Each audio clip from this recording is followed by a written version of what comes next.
Joining me now, Miami Hurricanes head coach Al Golden. The team 5-4 this year, 4-2 in first place in the Coastal Division. First, Coach, before we get to football, you recorded a public service announcement last week about Hurricane Sandy. I know your family was right in the middle of it. How's everybody doing at home? Everybody's doing good. My brother Sean is the sheriff of Monmouth County, so he's right in the middle of the emergency procedures and the evacuation, and obviously getting aid. They're all in our thoughts and prayers. They're not out of the woods yet. We have a long way to go at the shore. Was it hard at all to focus on football when you knew that was kind of going on back home? Well, to be honest with you, we're coming off the game. We were just kind of working through things, and I started getting word about Sunday night that a storm was coming, and really had no idea. And then when I started talking to people that I knew from up there Monday morning, I realized the severity of it and the scope of it, and then obviously watching it unfold on the next several days. That was tough because we have friends of our family that lost everything, that their house ended up in the ocean, and they have nothing left. So it's they're all in our thoughts and prayers. We're going to help them restore the shore, if you will, and get them back on their feet. I know your PSA is doing everything it can to help for sure. Let's talk football now. It's November. Your team right in the thick of it. This is how it's supposed to go at Miami, right? The fans, the students, the players all expect the success.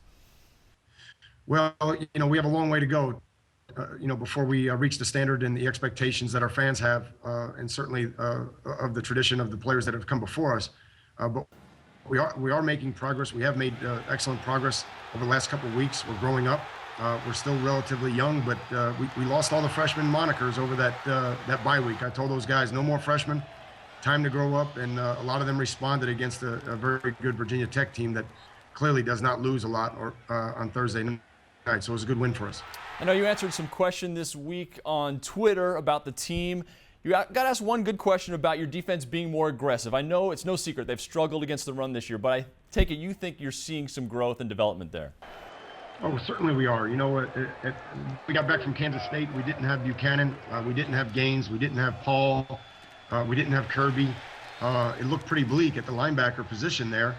We lost Telmack in that game, so that was a tough deal. And it wasn't like we were a finished product before that game, but we came back a lot younger and a lot weaker at some positions, and the guys continue to fight through it. We never made excuses. We're playing better football right now. We're not a finished product. We understand that, but we're getting better play from our defensive tackles. Certainly getting better play from our secondary, and having all the linebackers in healthy has made a big difference. Coach, you built up Temple, now you're building up Miami. What are the challenges when you take over a program and try to fix everything? Well, I think implementing your culture and the core values are the same, whether you're going from a 0-win Temple to 9 first bowl game in 30 years, or you're taking over Miami where the expectations are higher and you start off at six wins or 7 wins and you're trying to get to 14. The process is the same. The objectives and the execution and how you get there are the same. It's just different in terms of the starting point and the access that you have to talent here, but the player development, how we want to run our organization, all of those things are very similar. Coach, I really appreciate you taking a few minutes out. Again, 4-2 in the first place in the Coastal Division, taking on Virginia. Coach Al Golden, thanks. Thank you, Jeff.